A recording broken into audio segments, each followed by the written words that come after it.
மதுரை 18ஆம் படி கருப்பின் வரலாறு. அந்த 18ஆம் படி கோவில்ல இருக்கிற அந்த 18 படிகளும் படிகள் கிடையாது.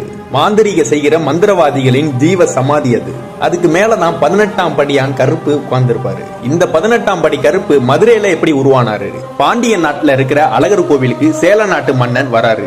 அழகரை பார்த்தோன்னே அவரோட அழகுல மயங்கி பிரமிச்சு போய் நிக்கிறாரு. இந்த அழகரை எப்படியாச்சும் கடத்தி நம்ம நாட்டுக்கு கொண்டு வரணும்னு எவ்வளவோ திட்டம் போடுறாரு. அந்த சேல நாட்டுல உள்ளவங்கன்னா சொல்றாங்க அது ஒரு சக்தி வாய்ந்த சிலை, அதை அவ்வளவு சீக்கிரம் கொண்டு வர முடியாதுன்னு. எப்படியாவது அந்த சிலையை எடுத்துட்டு வந்துடணும்னு 18 மந்திரவாதிகளை ஏற்பாடு பண்றாரு சேல நாட்டு அரசர். அந்த மந்திரவாதிகளும் சொல்றாங்க அந்த கடவுள் ரொம்ப சக்தி வாய்ந்தவர், மாந்திரிகம் தாந்திரிகம்னா செஞ்சுதான் அந்த சிலையை கட்டுப்படுத்தி எங்களால கொண்டு வர முடியும்னு சொல்றாங்க. அதுக்கு நீங்க எங்களுக்கு காவலுக்கு யாரையாவது அனுப்புங்கன்னு சொல்றாங்க. அந்த சேல நாட்டு அரசரும் அதுக்கு நான் சம்மதிச்சுட்டு 18ஆம் படியான் கருப்பை காவலுக்கு அனுப்புறாரு. அந்த 18 மந்திரவாதிகளும் அந்த அழகர் கோயிலுக்கு போறாங்க. அந்த 18 மந்திரவாதிகளுக்கு காவலா கருப்பும் போறாரு. அந்த மந்திரவாதிகள்லாம் கோயிலுக்குள்ள போனோன்னு யாரோட கண்களுக்கும் நம்ம தெரியக்கூடாதுன்னு ஒரு மாந்திரிக மைய கண்ணுல தடவுறாங்க. அந்த அழகரோட அழகுல இந்த மந்திரவாதிகளும் மயங்கி போயிடுறாங்க. இந்த 18 மந்திரவாதிகளும் உட்கார்ந்து மந்திரம் செய்து அந்த அழகரோட சக்தியை கொஞ்சம் கொஞ்சமா எடுத்துக்கிட்டே இருக்காங்க.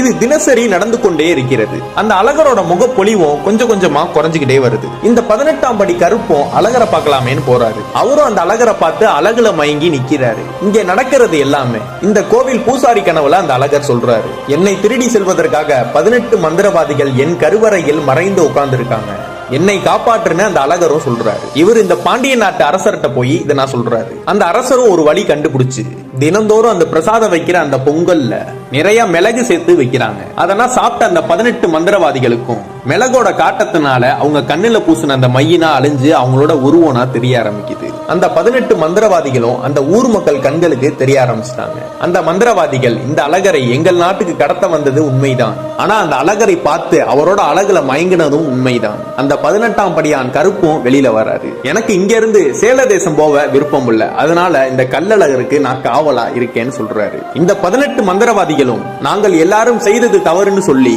எந்த அழகரை நாங்கள் கடத்த சென்றோமோ அந்த அழகருக்கு காவலா நாங்க இருக்கோம், அந்த பொறுப்பை எங்களுக்கு கொடுங்கன்னு சொல்றாங்க.